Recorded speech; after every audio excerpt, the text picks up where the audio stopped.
Hey, how's it going, guys? Carson back here with another live haul video. This time of course, we've got tons. I mean, there's off camera here, there's a stack that comes up to the monitor as usual.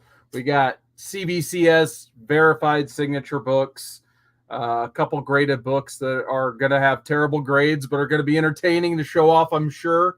And then I guess, what I haven't been reading lately. There hasn't been a lot on my pulls, so I'm probably going to keep the talking about the reads pretty short and sweet, because quite honestly, I haven't had time. There has been a lot I've wanted to read, and my stack has been minimal. So let's just go ahead and get started with that. Probably my top pick lately has been Batman Beyond the White Knight. I've actually greatly enjoyed the White Knight universe, Sean Gordon Murphy Batman, whatever you want to call what's going on here. It's been a lot of fun. I like the first volume a lot. The second volume with Azrael wasn't bad, but I know it wasn't a lot of people's favorites. But this is not, once again, Sean Gordon Murphy's great at putting another spin on his universe. And this time they do a time jump where you get to incorporate Batman Beyond in on the fun now. And, basically Bruce Wayne has been in prison for a while, and Harley's age, so her kids are now teenagers, and you get to see all the fun there. And then Joker's thrown in somehow. So there is that. Next up, we got Saga. This is number 59. Really been enjoying Saga lately. I'm so happy it's back like everybody else. If you're not on board at this point on the Saga bandwagon, I don't know what else to tell you. Definitely check it out, like catch up. There's 3 hardcovers, and then you leave off there basically. So don't really know what else I can say about Saga, besides it's a phenomenal read. We've got Teenage Mutant Ninja Turtles 129. This series keeps steamrolling on, even though somehow they're now shoehorning in Venus from the live action Fox series from the mid-90s. I wish I could say there was a really cool explanation to get her character in the book. It still, to me, feels way out of nowhere. I'll be honest, I haven't even had a chance to read this issue yet. I've read the previous issues, though. I've not been super excited to read. So hopefully the upcoming Armageddon game turtle event will freshen things up a little bit. The things with the punk frogs was okay. I did open this up. You get like the origin of the punk frogs at least. So there's a lot going on in the world of TMNT, but they need to kind of streamline it together a little bit better, if you know what I'm saying. So still enjoy the Eastman covers, though. Not too bad. So I'm holding that aside to read later. Next up, a series I might go ahead and put a bow on. I don't know if this is going to keep going or what, but Ice Cream Man. They're still making Ice Cream Man comics, even though they're mostly just, one-shot horror with, the Ice Cream Man tying in all of the issues. But yeah, this one kind of went over my head for the most part. I don't know. We'll see if I get another one. 30 is kind of a nice number to leave off on, so I may end up dropping Ice Cream Man, but it's been a good run, so to speak. Here's a $1 pickup. I got a Marvel Comics 1000 for $1. So I was actually originally going to pick up this exact cover. If I did decide to get a Marvel Comics 1000 when it came out, it was a $10 issue. So I decided not to, just because, the DC fan in me was just like, wait a minute, we've got 1000 Detective Comic issues. We've got 1000 Action Comic issues. There's no way we have 1000 Marvel Comics issues. So what is this? So I made a joke a long time ago. I think I'm just going to wait till this book's $1. And here in 2022, this book is $1. So it's happy to pick that up. We've got The Closet #1. I just picked it up because James Tynion's name was on it. It was okay. Didn't quite capture me as a good, first issue read. It was mainly because of the art I enjoyed it, even though like the characters had like these big, weird alien looking heads. I did enjoy like the way the monsters were drawn in the closet and stuff. But other than that, I'm probably not going to be back for issue #2.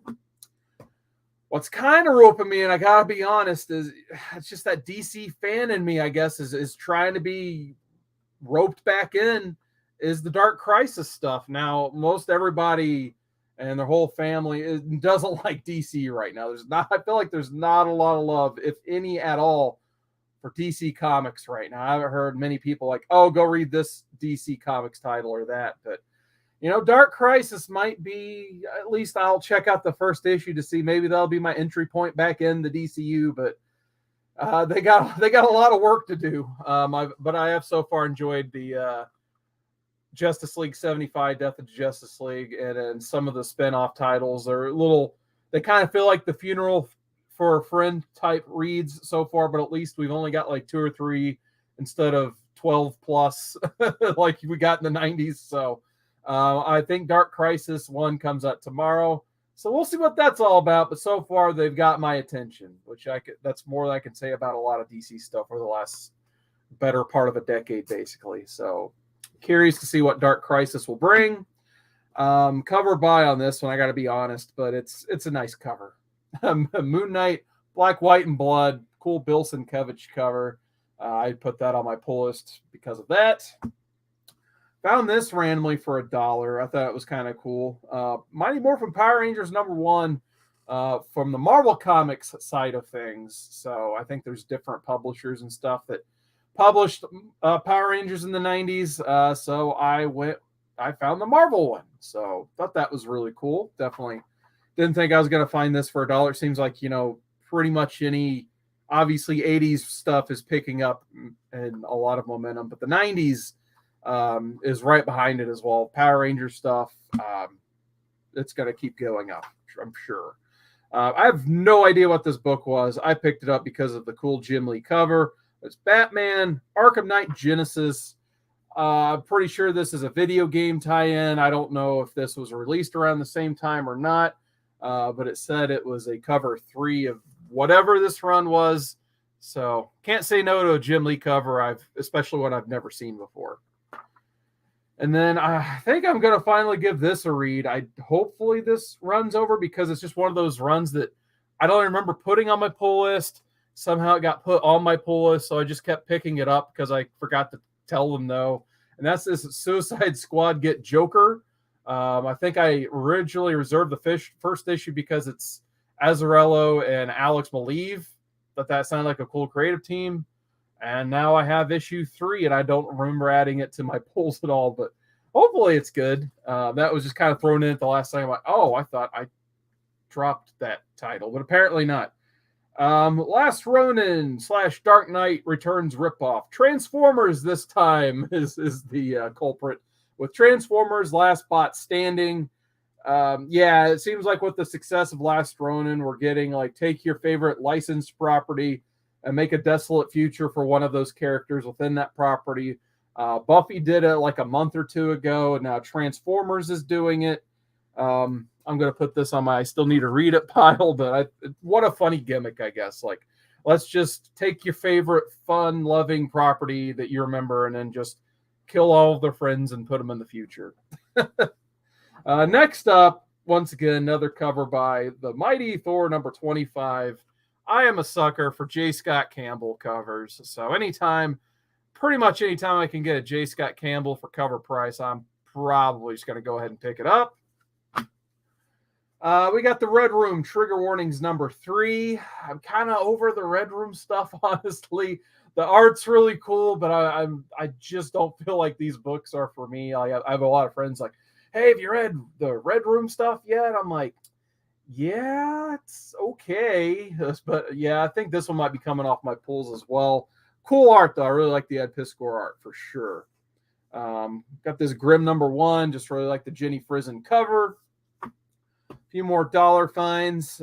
We got Green Lantern Corps #14. Anytime I can get these Sinestro Corps War or pretty much any Green Lantern from this era, like any of those off covers, like a B cover, a second or third printing.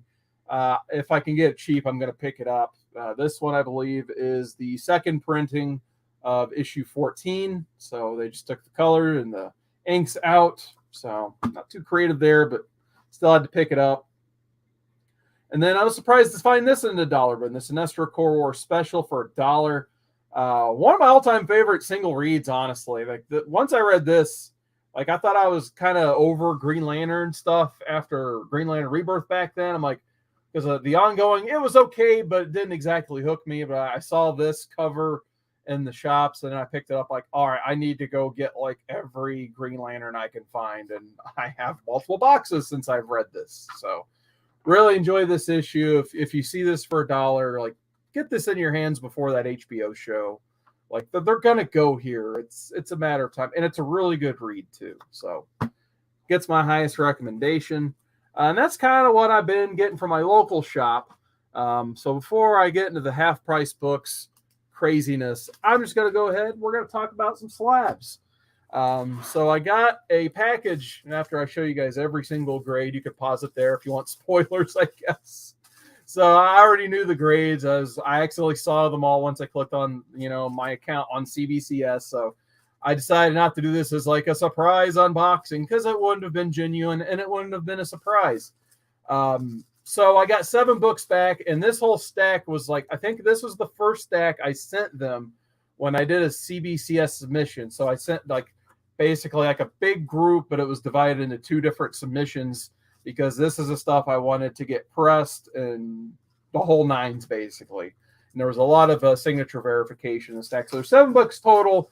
Took me about 1 year exactly to get back, just to give you guys a time frame. So pretty sure last June I signed up for a CBCS account. Then about 3 or 4 days later, I dropped these in the mail. And then here we are, June 7th, 2022, showing off these books, basically. So we'll go ahead and get started with the really big ones, and then work our way down, and then we'll meet in the middle toward the end on some just solid books. So pretty much the top 2 books, it made the submission, really. I mean, we're going to have the middle 2 aren't going to be so good, but these top 2 were well worth, investing in the slab pretty much from a financial standpoint. Obviously, I'm probably not going to sell these because they're my personal collection ones. But had I decided to sell them, they would be easily worth it. So the first one, without further ado, Edge of Spider-Verse number 2 to 9.8. Got that one signed by Jason Latour, Robbie Rodriguez. Did a nice little Spider-Gwen. I guess you can call that a remark if you'd like, but 9.8. This was the reader copy I picked up off the stands when, I was picking up the Spider-Man titles going into the Spider-Verse stuff. So was very happy this came back at 9.8, not like a 9.4, 9.2 or something like that. But very happy with that, especially since I had to carry this in my bag at a C2E2 and get the signatures too and get no damage to the book. So that was very good. And then the next really big book would be NYX number 3. Got a Joe Quesada signature. I think that was it was either a Wizard World or a C2E2 in 2010. So I can't remember which con it was, but Joe Quesada did date it with a 10 on there, because when I got some 2006 books signed, he put an 06 on there. So I at least know when this was signed. I just can't remember which, because I went to both cons that year, I'm pretty sure. But yeah, 9.8 on NYX number 3. I pulled this out of a 50-cent bin probably around 2004, 2005, very shortly after the book came out. So maybe my greatest dollar bin find ever. It's not back there right this second, but I think on my last submission that was pretty big like this, I called the Sandman issue 1 my greatest dollar bin find ever. Now this kind of trumps it because of the score it got, basically. So Sandman, you're number 2. NYX number 3. Now you've gotten the top spot for my dollar bin or less all time. All right, next up, here's where we're going to get into the ugly, basically. And if anyone's watching out there and like wants to give me advice on what I should do with these next 2 books, just let me know, because I like them when they were on my wall, but they got this ugly number associated with them now. So we'll show this one first. Star Wars number 1. So this was kind of an experimental book to begin with anyway, to send in, because when I sent this in, it looked like it was like all warped and that stuff, and I didn't have the press at the time to correct those issues. So I decided to send it in and have one of the companies press it for me. So I decided to go CBCS because it was just cheaper, and I figured this was going to get a low grade. But honestly, like looking at this book, I think I looked at the grader's notes, and they said there were like issues of foxing, and I see it a little bit, but for a 5.5, I just don't know.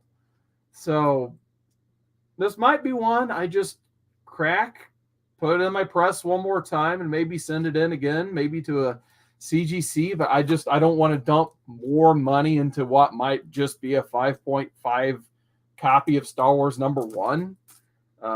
So yeah, I don't know. I mean, it does have a little wear and tear at the very bottom, but I don't know if it's a 5.5 worth of wear and tear. So I don't know. Maybe I'll just keep it as is, put in the collection behind me, and call it a day. But I don't know. This one kind of hurt a little bit. I'll be honest. I was at least hoping for like a 7.5. I wasn't hoping for like a 9 or anything. That would have been a miracle. But I didn't think it'd be this low, unless it just wouldn't press out or just some other overlaying issue I thought I had missed. And then the next ugly book, and this one's kind of on me because it turns out every copy I've ever owned of this, the centerfold's been detached, and I thought this was going to be the exception. I must have just got my copies switched around because I did sell off a copy not too long ago that I advertised this centerfold detached, and then now this one gets the dreaded centerfold detached as well. So rather that happened while they're attempting to press, or I just forgot to check the centerfold on this, mistaked my copies, or because this is probably my third or fourth copy. The other two were by far readers, but I had a little bit of hope for this one. But once I saw that centerfold's detached, like, oh, game over. So I might either just crack this, put it on my wall where I had it, or I might just leave it like this with along next to Star Wars #1. Just throw it in the glass case if nothing else. So 5.5. Yeah. So the last three, all gold label. Going back to the good type of stuff here. Not 9.8 type of good, but still pretty good. I just really love having these signatures in the collection. This first one, I wish I could say I got on my own, but I actually found it at my local shop. It did come with a picture of the artist signing the book, so I know it was pretty legit. And that's Man of Steel #1, signed by John Byrne. And from what I'm to understand, John Byrne doesn't do like authentic signature stuff with the grading companies. So this is probably about as close as you can get to gold label John Byrne signature. So, and it's the only one in my collection because I've never seen him come around to Indiana in my collecting lifetime, I guess. So saw this in my local shop. It wasn't obscenely priced. Decided to pick it up and just immediately drop it and send it to CBCS for that gold label. It came back a 9.0. So pretty happy with that. Next one, mainly just got it for the signatures. I don't really care about the grade. Still happy it's a decent grade. Crisis on Infinite Earths #1, signed by George Perez, Marv Wolfman, an 8.5. This is pretty much the copy I've had maybe either since I was a kid or since I was in college. I think I've actually had 2 sets of Crisis. There was that reader set of copies I had when I was a little kid. That I think me and my brother just like bid together on eBay or something like that. And then my brother later down the line got me like a better quality copy set for a gift one year. So I think this is what's from that set. But I had it double signed. I'm starting to get all my Wolfman Perez stuff verified. So yeah, this one I definitely had to get. And it's a newsstand, so you gotta love that too. And then the last book, shout out to Poor Man's Comics. This is one of the books he's gifted me over the years. And I always joke with him about some of the signatures I got on it. He's like, hey, you're going to give that book back, right? So now I got it actually slabbed and gold labeled at a 9.0. So once again, Wolfman Perez signed on New Teen Titans #1. You definitely got to love that. So very happy with that. That's definitely staying in the collection without question. So yeah, that is the CBCS haul. Should have some more books very soon. I got a lot that is just in the grading tier, which usually that means within a couple weeks, hopefully, they'll have these books back to me. So there we go. All right, let's just get into some half-price books. Goodness here. We're going to rapid fire these because, like I said, my half-price books collecting, pretty much like most of my collection now, just comes from half-price books, as we have a book avalanche. So there we go. Let me pick up some stuff here. Hopefully there's nothing too crazy. And I actually left some of them unbagged because they're bona fide reader copies or just ones I wanted to flip through for fun, like this Booster Gold 44. I guess it's noteworthy. It's a second print and it's Flashpoint tie-in. But this was a very good read back in the day. Dan Jurgens did a lot of the work on it. Jeff Johns started the title, of course. And this is one of the very last actual pre-New 52 titles, of course. So this probably, I think it went maybe one or two more after this, and then the New 52 happened, and then everything else has happened from there. So yeah, Booster Gold 44. I don't know why I picked this up. It's just one of those books. I pick it up every single time I see it, and it's got a gnarly, almost like tea or coffee stain that goes all the way throughout. So I'm probably just, I don't know what I'm going to do with this book. It might just be like packing material for someone's package at some point. But Deathmate Black, first Gen 13. I don't know how many copies of this. Found one for 20 cents, threw it in the pile, and I was flipping through it before this video. I'm like, oh, cool. It's got a coffee stain that goes through like almost every page. So won't even waste a bag and board on that. But fun 20-cent book. If it's not in your collection and you've been a collector since the 90s, I don't know how. All right, next up, we got John Law Detective, cool Will Eisner book. I was flipping through this before the live stream as well. Really cool looking book for 20 cents. Yeah, from 1983, looks brand new. So decided to throw that in the pile the other day. We got, I think this is a second or third copy for me too. Drawing Blood #1. Really cool Kevin Eastman project that came out a few years ago that's not Teenage Mutant Ninja Turtles. So recommend this if you guys can find it out there. And I know I got a chance to talk to Kevin Eastman about it. He was very happy with how this book turned out. He's very passionate to talk about it. So highly recommend if you see like a Drawing Blood trade or can read it digitally, definitely go seek it out, or, you know, in dollar bins near you. Like I found this one for 20 cents. So they're out there and I recommend them. I got some Michael Turner books for 20 cents. So I got a Fathom #1. I don't think I had this cover on Fathom #1. I got a lot of Mike Turner in the collection, but I don't think I had this exact issue. So for figure for 20 cents, it's going in. And then the first few issues of Soulfire, I already have the first one. It's somewhere in this room graded at I think it came back at 9.6 or 9.8. I can't remember. It's in a past video. But I got the issue 2, and that is just the regular A cover for 20 cents. And then the issue 3 as well. I don't know what this book is, but I kind of remember like I took a college course once and they brought this book up. So I think that's just what reminded me of it. And I had to have it for 20 cents. 8 Ball #6, just some really cool art style in this. So just throw it in the pile for 20 cents. It's Turtles. I had to have it. Unfortunately, it's got this dollar sticker. I'm going to have to get surgically removed somehow. But yeah, 20 cents for Turtles. Yeah, I don't care what it is. I'm picking it up at this point, basically. Invincible Iron Man #1 for $1. Pick that up. Azrael #1. I keep finding that for $1. Really cool Mary Jane cover on Iron Man #4. There was an antique shop that went out of business next to me, so I found a booth there. They were selling everything they had for half off. So I threw a few things in the pile. Had an X-Men 234 there. Got this for $2.50. I actually did not have this in the collection, so I'm run building the Claremont stuff, and this was like one of maybe 3 books around the 200 to 300 block that I didn't have for whatever reason. So people see this cover by Mark Silvestri. Yep, Silvestri. And it's always either just like priced up, or it's not one that people instinctually throw into a dollar bin. They always want more for it. So yeah, I was happy to pay $2.50 for that just to get it in the collection. I got this for $5. Another copy of JLE Avengers. I was actually thinking about rereading this. But yeah, $5 for that. It's less than cover price if I remember correctly. So I was thrilled to get that. And then I've been trying to piece this run together for my childhood collection.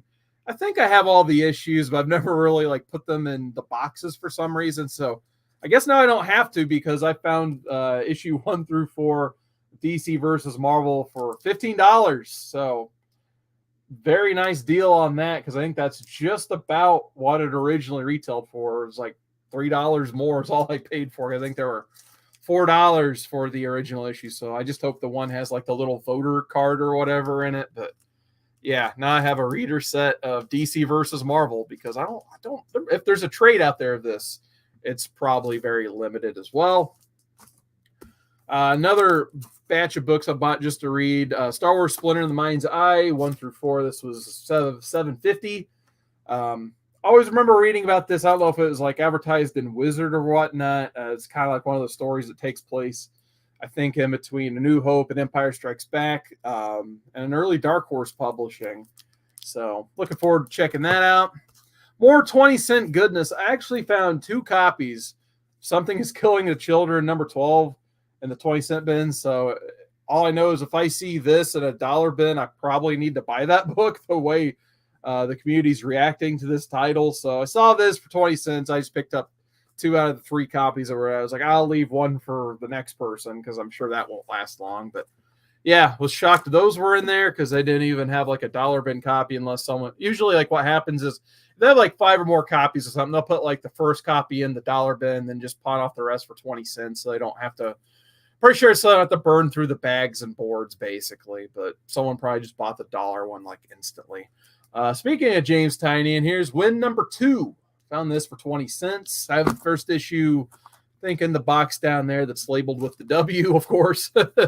Got some Chew back issues for 20 cents, Chew number 5. So was this got my hopes really high. Like anytime I see like early number Chew, I'm like, all right, let's go 4, let's go 3, 2, and 1. And that never, ever happens. So I have good luck with 5. That's usually my best luck with Chew. I'm still on the hunt for that issue number 1 first print. Got Chew 26. I just love that cover with the fried chicken in the art museum. We got 32, all 20 cents. And then the heartbreaker of an issue. Spoilers.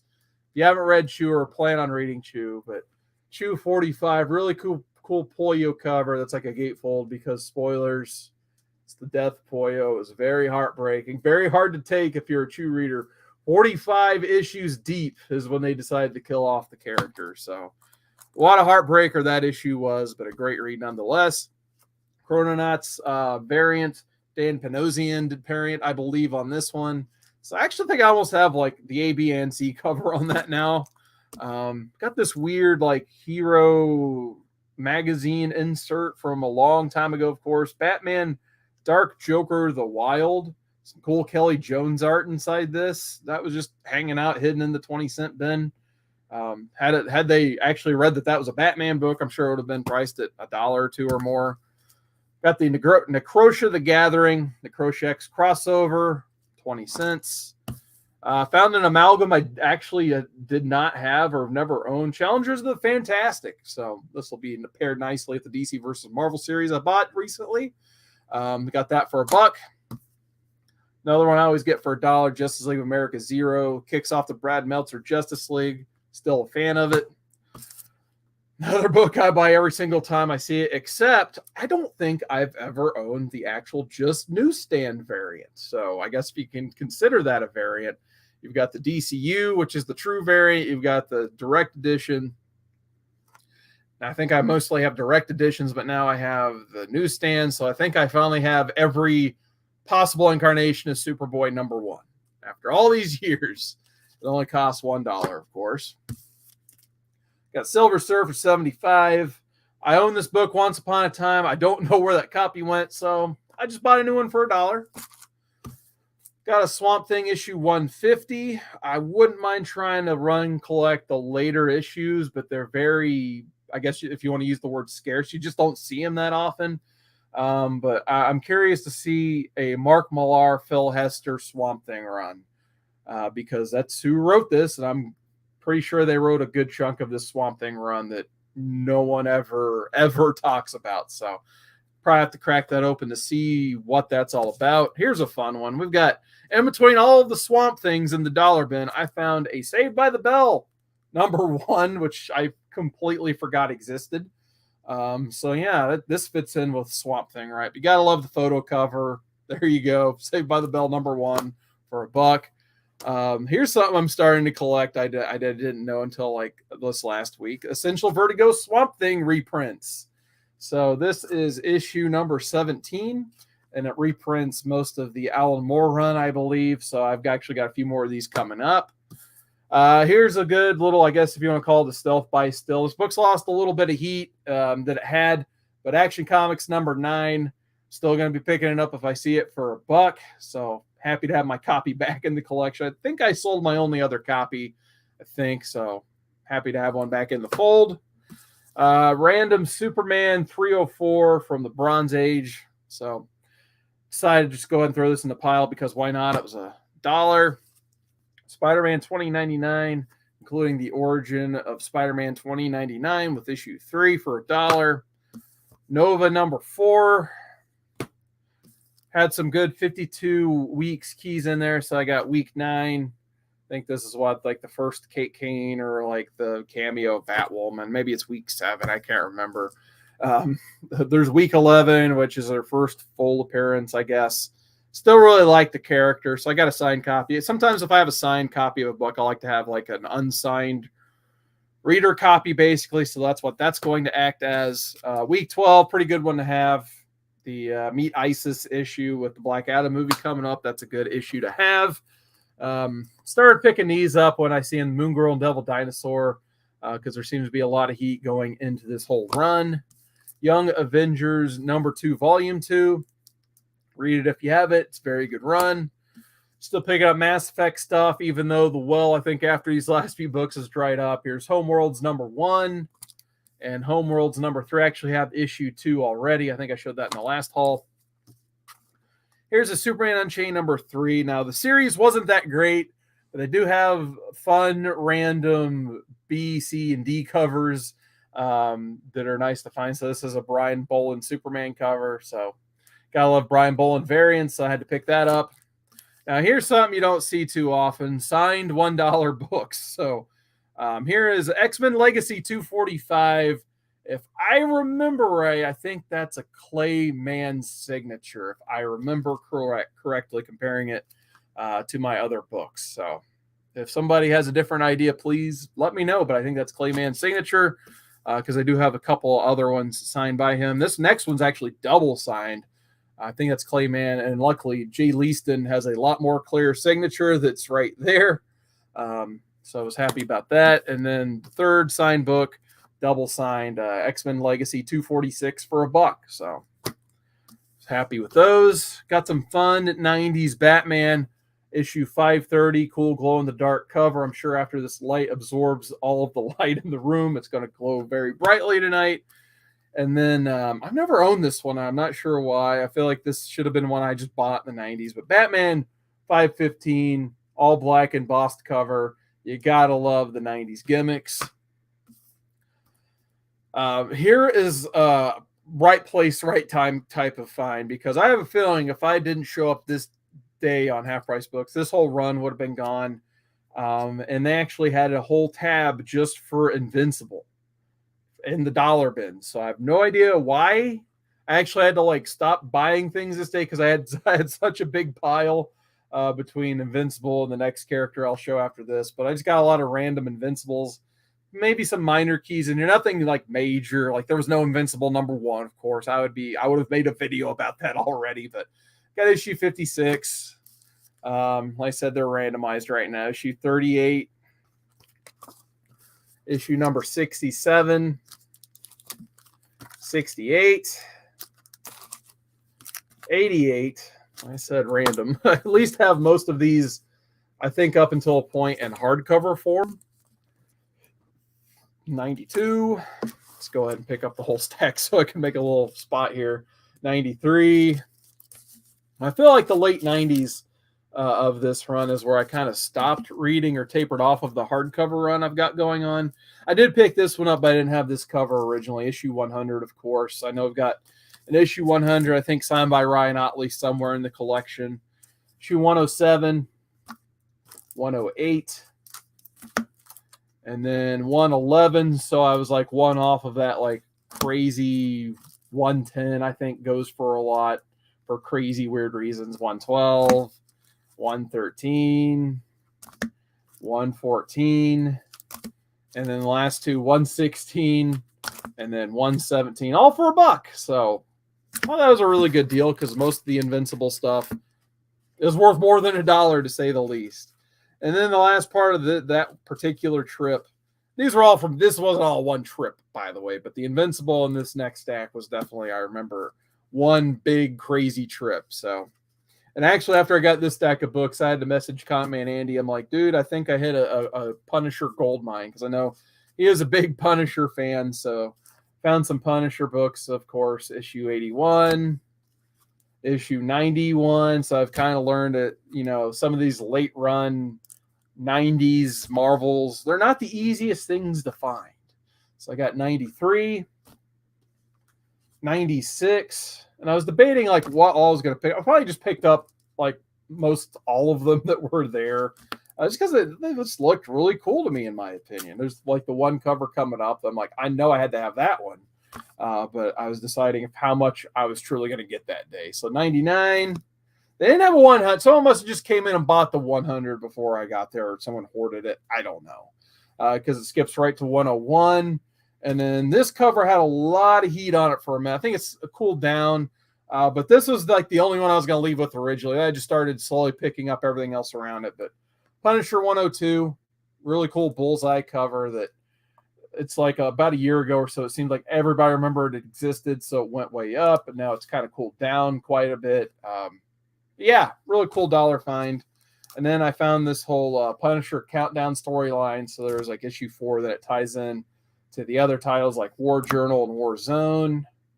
And I think it kind of concludes most, if not all, of the titles of Punisher for a while, if I remember correctly. And then there's the final part of that. All right, we got one more stack to go, and then we're going to sign off of here shortly. Because this is a haul from today. So the other main reason I had some time, I decided to go to Half Price Books, and had some pretty good luck today, actually, in my opinion. So it started with just some 20-cent finds. They didn't really fill their dollar bins with that much. So I'll show you guys what I got before I went to the counter. So I found this Sandman Overture for $20 cents. Issue number 1. I think I have like a lenticular cover and maybe a B cover, but never actually owned the A cover. So $5 comic for 20 cents. I like that all day, every day. And then I came across a whole stash of Grendel comics. Now, I've never actually like collected for Grendel or anything, but it's very rare that I go into the 20-cent bins and see full runs of stuff that I can like actually put together an entire run of something.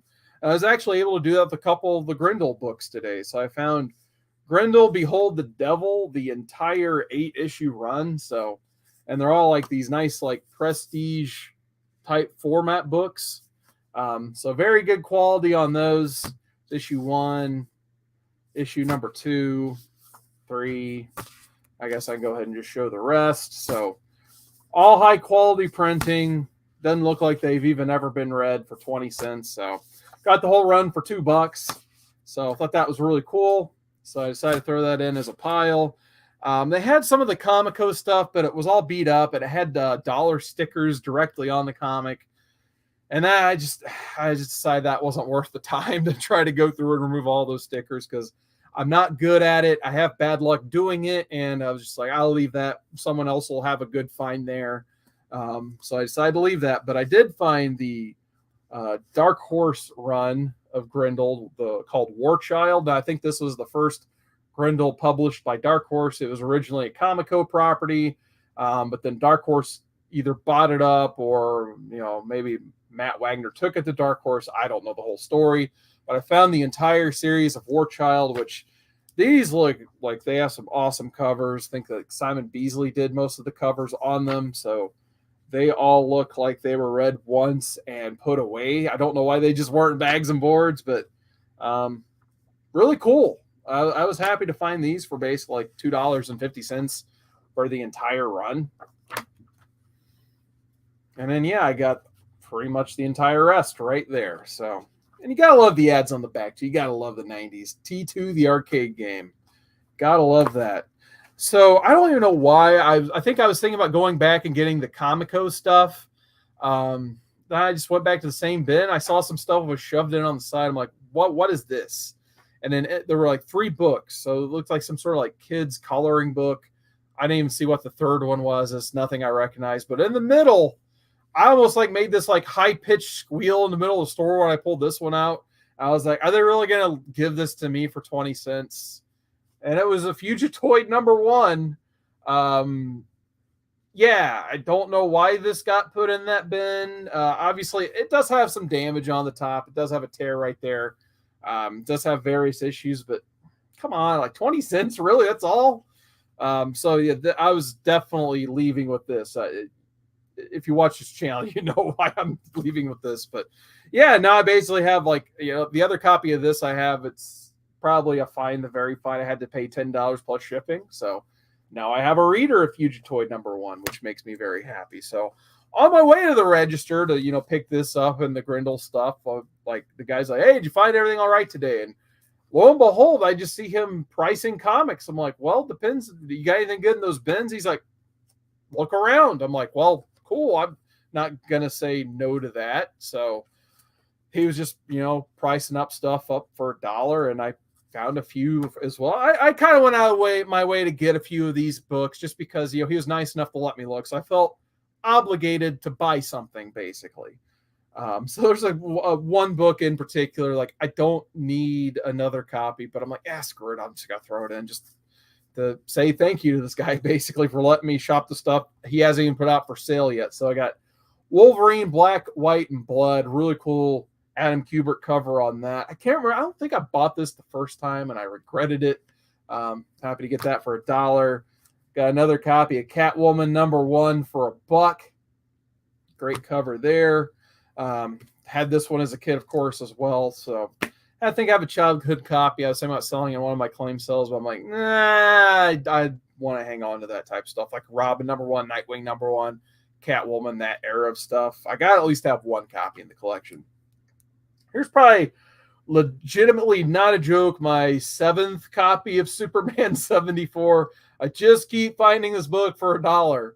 And it's probably worth exactly $1, I guess, until I buy up every copy, and then it's going to be worth $1.05. I don't know, but yeah, Doomsday stuff. I'm probably going to buy it like a sucker every single time. And then I saw some Swamp Thing of Essential Vertigo, which now I guess I'm run collecting it because here we are. Now I got 3 copies now. So hopefully the rest of this will start to turn up and I can get them all for $1 at half price books. But yeah, really like the Alan Moore stuff. Now I can say I'm buying reader copies. So as I was getting that, I was like, he was starting to ring those up at the register. And then I don't know if he told me I could go through the other box, but I started going through the box he hadn't sorted yet. And then he had another couple boxes. Apparently they keep older stuff behind the counter, and I didn't even know about it because he started just putting all kinds of stuff on the counter for me to look at. And once again, I probably wouldn't have bought this if I just saw it out, but I'm like, he's like doing all this heavy lifting now just to like help me out basically. So I picked up this Thunderbolt 57. It's a Modern Comics. It was a reprint from the 12th cent era, but I thought that was cool for $3. Everything's 20 cents. I know $3, that's a big purchase for me for half price books. Plus it's got the Hooks Drugs sticker on it, which I'm always a sucker for. So I thought that was a cool Peter Thunderbolt. But this book, I don't know. I'm surprised they sold this to me. I pull it out and I'm like, all right, I'm interested in this book. How much you want? And like, that's one I'm gonna have to go look up. So he tried to get like a manager up there at first to go look it up for him. No one responded to him. So like another guy clocked in, so he could go get like. I thought they were going to go like look on eBay to see what prices were. I'm like, oh, geez, I'm going to have to be put in a situation where I'm just probably going to tell them no, they're going to want way too much. So when he actually leaves and then comes back with, I can't tell if it's an Overstreet guide or some old looking price guide. And so I'm like, okay, now we're heading in the right direction. So he's just like, you know what? Near event values are probably about $100, which they're more now. And he's just like, so what do you think about 15? I'm like, excuse me? 15? All right. So that book, The Strange Tales 180, the first appearance of Gamora, among like early appearances of other characters. I think it's supposed to be like Adam Warlock gets his updated look. So not too bad of a quality copy. It's definitely an upgrade from the quality of copy I have. Number one, it's not missing a chunk of the book like my other copy is. Now it's definitely not near mint or very fine, or probably not even fine for that matter. But 15 books for this book was a steal all day on the play, of course. So I was very happy to get this. This pretty much this, and then the Fugitoid for 20 cents. To get these two books for $15.20 pretty much made my whole day, to the point like I may as well finally make a video again. So really happy with those finds. So half price books. Lenny even told me, the guy's like, I got some vintage stuff I'm going to go through. I'm going to try to put it out for sale next week. Come by next week. So we'll see what next week brings. But my work schedule is not great, so I'm probably going to miss most of it. We're getting ready to sign off here. I do want to say hi to Joker Comics and Cards, formerly known as, I believe, Joker68. How you doing, man? Nice to see Joker in the comments section. Thank you so much for stopping by, my friend. Hopefully you are feeling healthy. You're doing well. I hope the best for you, man. But yeah, if you guys are out there watching, big thank you. Do have to take a quick second to plug my Instagram, Seawater19, as well as my seller Instagram, Seawater19_sells_comics, because Instagram doesn't like spaces. They like underscores, I guess. But check out there. I put some new books up for sale today. Those will probably be the last for a little while, just because of work timing and such.